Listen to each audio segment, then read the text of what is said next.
আর তোমাদের দেখে আর এখানে এসে আরো ভালো লাগছে।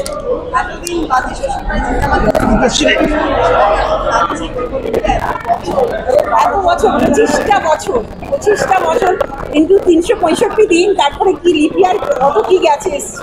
আরো 25 বছর পরেও যদি তোমাদের সঙ্গে দেখা হয় আরো খুশি হবো। আচ্ছা, এটা ভারতী হলে হয়েছে এবং আমার এই জন্য আরো মনে আছে ভারতী হলে ওইখানে একটা সিনেমা চলছিল।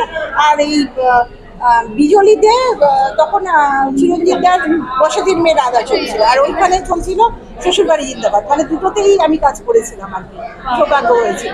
আর তারপরে মালা বদল ফিল্মটাও বিজলিতে চলেছিল। তো সেই সময় তো পরপর কাজ, তারপর কেন হঠাৎ দেখা গেল না? সেটা মানে আমি তো চেয়েছি, কিন্তু তখন কি হয়েছিল, যেগুলো আগে না আমি ছোট ছোট কাজ করে কাজটা শিখেছি। মানে কাজটা তো শিখতে হয়, সেরকম ভাবে তো গডফাদার ছিল না।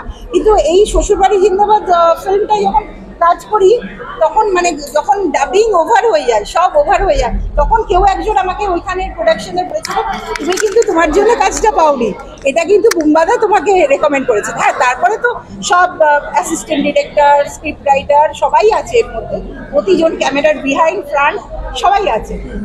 সবার হেল্পের জন্যই এত বড় দূর অব্দি এগোতে পারে। এবং সুভাষিসদার সাথে বেশ কিছু মজার সিন আছে, তো এখন মানে দেখা হলে কথা হওয়া বা সেরকম কিছু? হ্যাঁ, উনি তো ভীষণই ভালো কথা বলেন, ভীষণই সম্মান।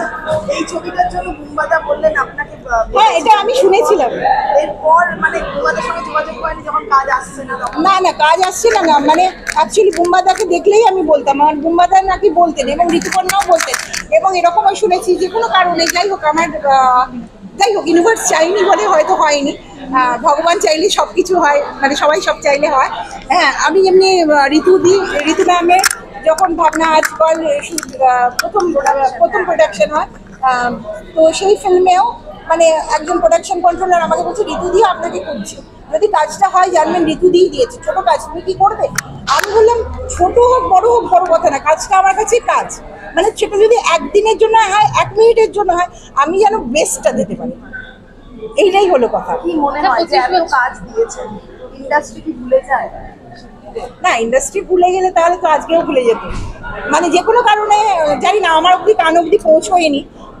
আমার খুব মনে একটু দুঃখ লাগতো, আর একটু খুব বলেই দিই, দুঃখ লাগতো যে যখন মানে এই যে এত হচ্ছে, তখন কিন্তু হয়নি। তখন পেলে মনে আরো আনন্দ হতো। এখন মনে হচ্ছে এটা তো পাওয়ার ছিল, পেয়েছি। সবটাই তাই, সবার জীবনে মানে এরকম করেই ঘটে। আজকে নিমন্ত্রণ পত্র পেয়েছিলেন আপনি? আজকে নিমন্ত্রণ মানে হরদার ঘর থেকে পাপ্পু বলে যে অ্যাসিস্ট করতো সে পেয়েছি। যে তার আগে ওই বুম্বাদার অফিসিয়াল পেজগুলো দেখতাম, তো ওখানে জয়েন বলছে রিলিজ, তো আমি বললাম ঠিক আছে, ওনা রাখছি তো একলাই চলো বলে আমি ওটাই ক্লিক করলাম। তখন ওরা বললো আপনাকে তো আমরা খুঁজছি, আপনি আসুন, এটা নাটক প্রোগ্রাম। আচ্ছা, আমি তো যাবোই। তারপরে শুনলাম আমি মানে হরদার যে অ্যাসিস্ট করতো পাপ্পু, তাকে আমি ফোন করলাম, বললো হ্যাঁ আমরাও যাচ্ছি, আমরা গেলে নিশ্চয়ই তোমরা যাবো। তো আমি যখন অভিমানটা রাখলাম না, রাখলে তো ভালো করে।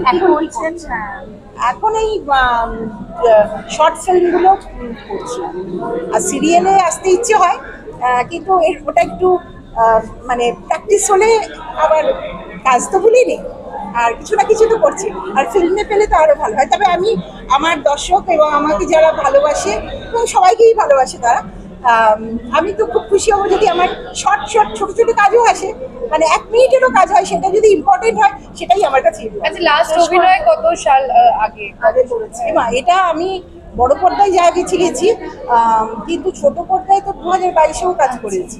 বা ছোট পর্দা মানে কি, ও যে শর্ট ফিল্মগুলো হয়, কিছু না কিছু তো করছি। এই ছবিতে আপনার একটা ডায়লগ ছিল, সেটা দিয়ে শেষ করি। হ্যাঁ, মনে আছে সেটা? ডায়লগ সবটাই তো জানো, একবার যে খ্যান্তমণি দাসী, হ্যাঁ, পুরো নামটা একটু শুনবো। হ্যাঁ, পুরো নামটা একটু শুনবো। অ্যাকচুয়ালি কি বলতো, ওটা আমার বেস্ট ওখানেই ঢেলে দিয়েছি, আর আমার বলা হবে না। হ্যাঁ, তো আপনার পুরো ওই নামটা একবার শুনি, ওই পুরো নামটা যেটা সিনেমায় বলেছিলেন।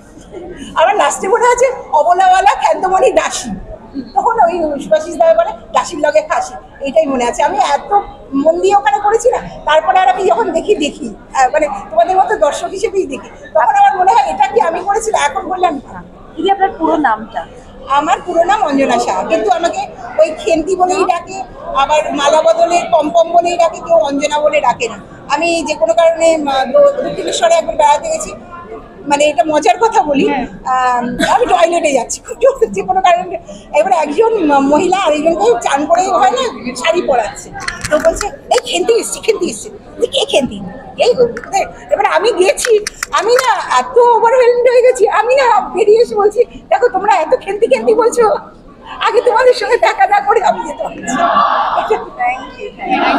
ভালো লাগলো, তোমরা ভালো থাকো। ছবি নেব।